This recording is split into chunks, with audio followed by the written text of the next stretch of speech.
باپ اور بیٹا روح القدس کے نام پر آمین۔ زندہ خداوند کا زندہ کلام۔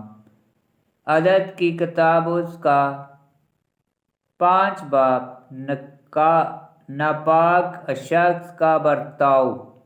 اور خداوند نے موسیٰ سے کلام کر کے فرمایا، بنی اسرائیل کو حکم کر کے ہر ایک مبروس اور ہر ایک جریان کے مریض کو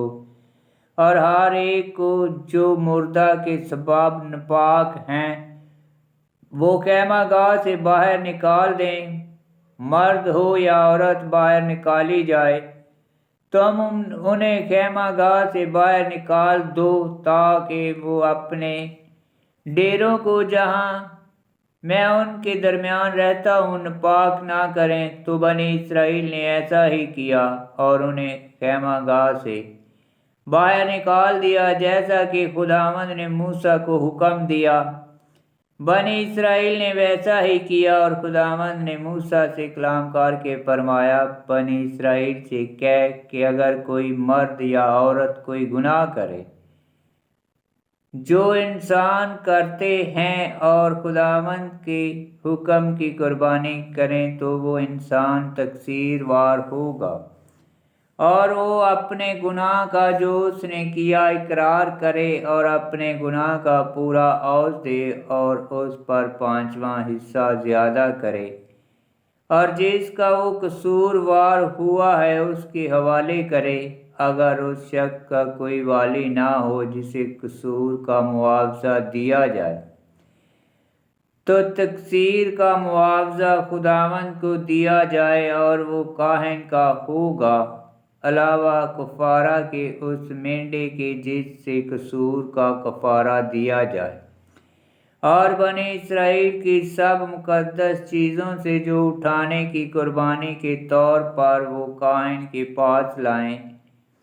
وہ اسی کی ہوں گی، اور ہر ایک آدمی کی پاک کی گئی چیزیں اس کی ہوں گی۔ اور اگر کوئی انسان کاہن کو کوئی چیز دے تو وہ اس کی ہوگی۔ غیرت کی شریعت۔ اور خداوند نے موسیٰ سے کلام کر کے فرمایا، بنی اسرائیل سے خطاب کر اور ان سے کہہ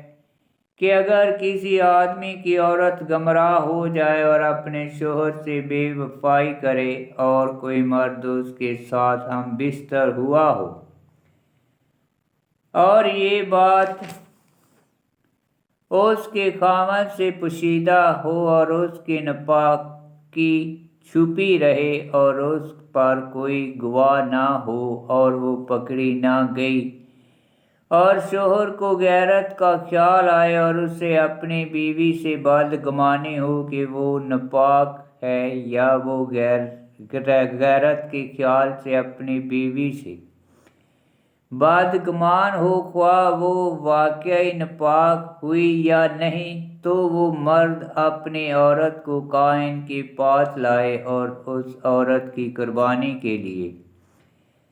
جوں کے آٹے کے 1 ایفا کا 10واں حصہ لائے۔ اس پر تیل نہ ڈالے نہ اس پر لبان رکھے، کیونکہ یہ غیرت کی نظر ہے، یعنی یہ یاد دہی کی نظر ہے جس سے گناہ یاد دلایا جاتا ہے۔ تب کاہن اس عورت کو آگے لائے اور خداوند کے سامنے اسے کھڑی کرے، اور کاہن ایک مٹی کے برتن میں مقدس پانی لے اور مسکن کے فرش کی گرد لے کر اس پانی میں ملائے، اور کاہن اس عورت کو خداوند کے سامنے کھڑی کرے اور اس کا سر ننگا کرے، اور یاد دہی کی نظر کی قربانی جو غیرت کی نظر کی قربانی ہے اس کے ہاتھوں پر رکھے، اور کاہن کے ہاتھ میں وہ کڑوا پانی ہو جو لعنت کا پانی ہوگا، اور کاہن عورت کو قسم دے کر کہے کہ اگر کوئی